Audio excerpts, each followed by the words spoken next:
देखो प्रश्न है हमारे सामने, मोहन पूर्व दिशा में 8 मीटर चलता है। तो देखो हमने बताया कि दिशाएं कैसे होती है, ये ऊपर उत्तर होती है, नीचे दक्षिण होती है, और उस साइड में पूर्व होती है, तो इस साइड में क्या होती है, पश्चिम होती है। ऐसे होती है दिशाओं का क्रम।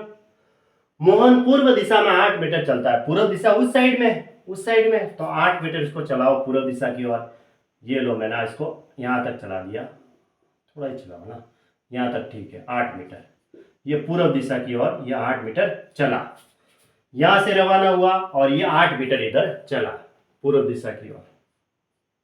ठीक है, फिर ये कह रहा है पूर्व दिशा में 8 मीटर चलता है, फिर बाई ओर 135 डिग्री पर मुड़कर, देखो ये ऐसे जा रहा था, ठीक है, अब ये बाई ओर 135 डिग्री पे मुड़ता है। अब 135 डिग्री कैसे होगा, देखो ये तो हुआ 90 डिग्री का कोण, ठीक है, और ये भी 90 डिग्री का ही कोण होता है। तो अब इसके बीचों बीच लेंगे तो ये 45 का हो जाएगा, क्योंकि आधा हो जाएगा। ये पूरा 90 था, ये पूरा 90 था, अगर इसके बीचों बीच करता हूं तो ये भी 45 और ये भी 45, तो 90 तो ये और 45 ये, इन दोनों को जोड़ेंगे तो कितना हुआ, 90 प्लस 45 अगर आप जोड़ोगे तो कितना आएगा, 135 आएगा। ऐसे 135 डिग्री यही तो हुआ, तो इसने ये 90 डिग्री तो ये मुड़ा ऐसे, ठीक है। 135 डिग्री मतलब तो ऐसे होगा ना, देखो ऐसे, ये 90 डिग्री का कोण है, 90 डिग्री का कोण है ये, और ये भी क्या है, 90 डिग्री का कोण है। इसके बीचों बीच लेंगे तो कितना होगा, ये 45 का हो जाएगा। तो 90 और 45 135 डिग्री हो गए। तो 135 डिग्री बोले तो इतना मुड़ाना है, यानी कि ऐसे मुड़ाना है इसको, ठीक है, और ऐसे चलेगा ये। हाँ, तो 135 डिग्री पर फिर बाई ओर यानी ऐसे जा रहा तो बाया इधर होगा, तो इस ओर तो ये 135 डिग्री की ओर ये मुड़ा, ये 135 डिग्री का कोण हुआ। और कितना चला ये, 8 मीटर चला, तो ये लो 8 मीटर चला दो, ये इसके बराबर है। तो थोड़ा ये देखो, इतना 8 मीटर लिया था तो इसमें भी इतना 8 मीटर ले लो, ऐसे समझाने के लिए, ठीक है, ऐसे ये 8 मीटर चला, फिर बाई ओर मुड़कर 8 मीटर चलता है। अब देखो ये ऐसे जा रहा था तो बाया हाथ इधर होगा, तो ये नीचे मुड़ जाएगा। 8 मीटर चल रहा है, तो ये लो 8 मीटर चला दिया इसको, ये रहा 8 मीटर, ठीक है। तो अब ये कह रहा है कि अब वह प्रारंभिक स्थान से कितना दूर है, प्रारंभिक स्थान से दूरी ये निकालनी है। अब इसे ए बिंदु नाम दे दूं, इसे बी, इसे सी और इसे डी, तो हमें ये निकालनी है डी ए। अब देखो ये 8 मीटर थी, तो ये 8 मीटर क्यों नहीं ली, अगर ये मैं यहां से यहां तक मिला देता तो तीनों भुजाएं बराबर हो जाती, देखो 8 8 और 8 हो जाती, और तीनों भुजाओं बराबर है, तो इसका मतलब वो समबाहु त्रिभुज है, और समबाहु त्रिभुज का प्रत्येक कोण 60 डिग्री का होता है।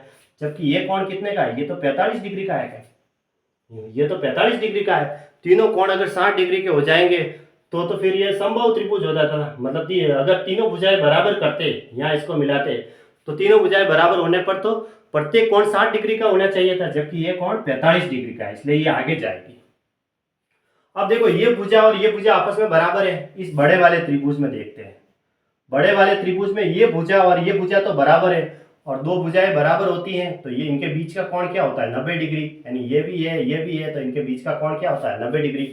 तब ये कितनी होती है, ये होती है a√2, ऐसे होती है, क्योंकि कर्ण स्क्वायर बराबर आधार स्क्वायर प्लस लंब स्क्वायर करेंगे तो ये आएगी a√2। उसी तरह अगर ये भुजा निकालनी है मुझे, db का स्क्वायर बराबर 8 का स्क्वायर प्लस 8 का स्क्वायर, तो db बराबर कितना हुआ, 64 प्लस 64 यानी कि 128, तो db बराबर कितना आएगा, इसको सॉल्व करूंगा तो db का स्क्वायर है, तो अंडरूट 128 करेंगे तो db बराबर आ जाएगा 8√2, ऐसे आएगी। ये पूरी भुजा मुझे 8√2 मिली।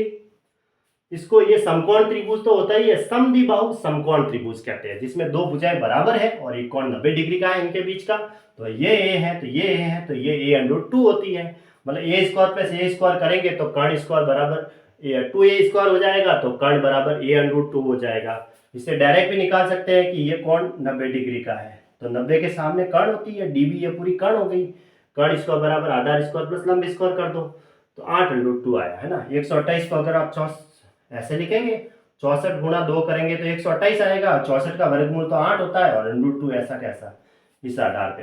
अब ये पूरी भुजा 8√2 आई, उसमें से ये 8 माइनस करूंगा तो मुझे dA मिल जाएगी, तो dA निकाल देते हैं। 8√2 में से -8 कॉमन, -8 घटा देंगे, पूरी में से ये घटाऊंगा तो मुझे dA मिल जाएगी, अब इन दोनों में 8 कॉमन आ रहा है, तो 8 कॉमन ले लो, तो अंदर क्या बचा, √2 - 1। तो ये मीटर में इसका आंसर हो जाएगा, यानी ऑप्शन ए राइट है। ऑप्शन ए आया, 8 कॉमन आ गया तो √2 - 1 अंदर बचा। ठीक है, तो ए इसका राइट आंसर है।